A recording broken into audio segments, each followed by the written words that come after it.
दोस्तों, अगर आपने अभी तक हमारा चैनल सब्सक्राइब नहीं किया है तो यहाँ क्लिक करके हमारे चैनल को सब्सक्राइब करें और इस नोटिफिकेशन बेल को भी दबाना ना भूलें, जिससे कि आप हमारी आने वाली हर वीडियोस की नोटिफिकेशंस पा सकें।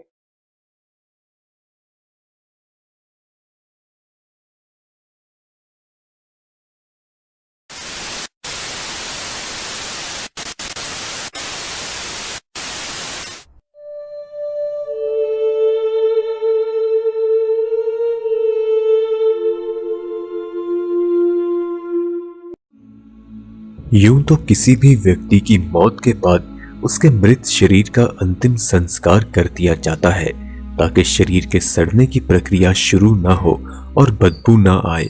कुछ पुरानी सभ्यताओं में शवों को संरक्षित करके ममी बना दी जाती थी ताकि शव सदियों तक खराब ना हो। लेकिन क्या ऐसा संभव है कि बिना संरक्षित किए कोई शव सदियों तक वैसा ही तरोताजा बना रहे?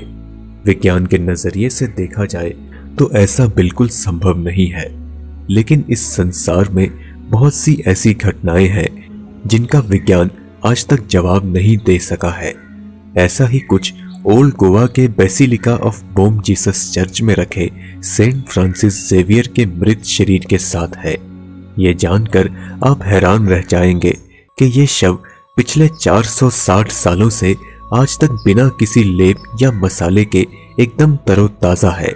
सुनने में ये बात बिल्कुल अविश्वसनीय लगती है, लेकिन ये बिल्कुल सच है कि ओल्ड गोवा के इस चर्च में सेंट फ्रांसिस जेवियर का मृत शरीर आज भी सामान्य अवस्था में रखा है। विज्ञान की इतनी प्रगति के बाद भी इस रहस्य का पता लगाने में वैज्ञानिक असफल रहे हैं। इतने सालों बाद भी इस शरीर का तरोताजा रहना आधुनिक विज्ञान के लिए किसी चुनौती से कम नहीं है। कैथोलिक संप्रदाय के लोग सेंट जेवियर का नाम आदर और सम्मान से लेते हैं। इनका जन्म स्पेन के राजघराने में हुआ था और उनका वास्तविक नाम फ्रांसिस्को द जेवियर था, लेकिन उन्होंने अपना घर त्याग कर कैथोलिक धर्म का प्रचार करने का निश्चय कर लिया और धर्म प्रचारक होने के कारण उनका नाम सेंट फ्रांसिस जेवियर हो गया। गोवा की राजधानी पनाजी से 10 किलोमीटर दूर ओल्ड गोवा है और इस नगरी में फ्रांसिस जेवियर का गहरा लगाव था और उन्होंने यही अपनी शरण स्थल बना ली। रोम के पोप का प्रतिनिधि होने के कारण उन्होंने धर्म प्रचार का जिम्मा अपने ऊपर ले लिया। उन्होंने भारत आने की जोखिम भरी समुद्री यात्रा 1551 में शुरू की। इस यात्रा के दौरान वह मोजाविक, मलेंदी और सोक्रेटा होकर गोवा पहुंचे थे। ओल्ड गोवा को अपना स्थायी निवास स्थान बनाकर उन्होंने काफी समय तक आसपास के क्षेत्रों में धर्म प्रचार किया। इसी को केंद्र बनाकर उन्होंने कई देशों की यात्रा की और कैथोलिक धर्म का प्रचार किया। प्रचार के दौरान ही उनकी 3 दिसंबर 1552 को चाइना के शेंगचुआन आइलैंड में मौत हो गई, जिसके बाद उनके मृत शरीर को कफन में रखकर मलेशिया के मलक्का में ले जाया गया। अंतिम संस्कार के 4 महीने बाद उनके शिष्य ने श्रद्धा सुमन अर्पित करने के लिए उनके ताबूत को खोला, लेकिन ताबूत खुलने पर वह दंग रह गए कि संत का शरीर तो एकदम ताजा है। इसे देवीय शक्ति का चमत्कार मानकर वह संत के मृत शरीर को गोवा ले आए। वहां उनके मृत शरीर को सेंट पॉल कॉलेज में रखा गया।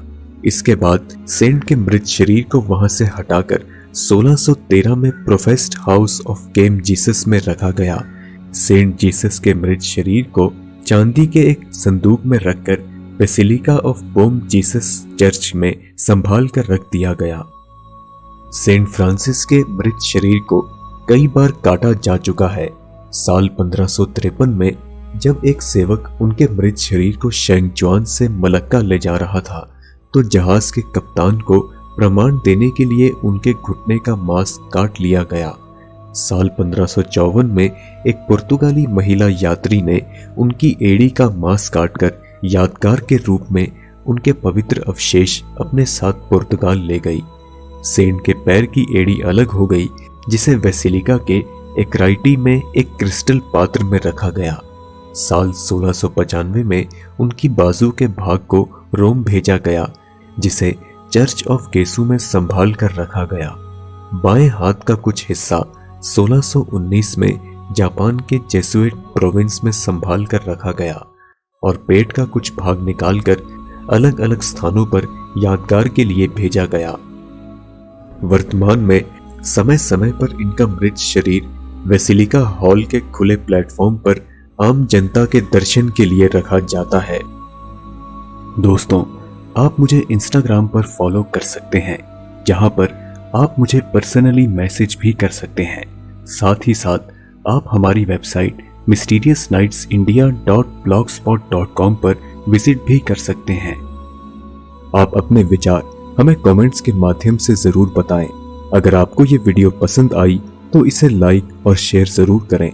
हम जल्द ही आपसे अगली वीडियो में मुलाकात करेंगे। तब तक के लिए इजाजत दीजिए।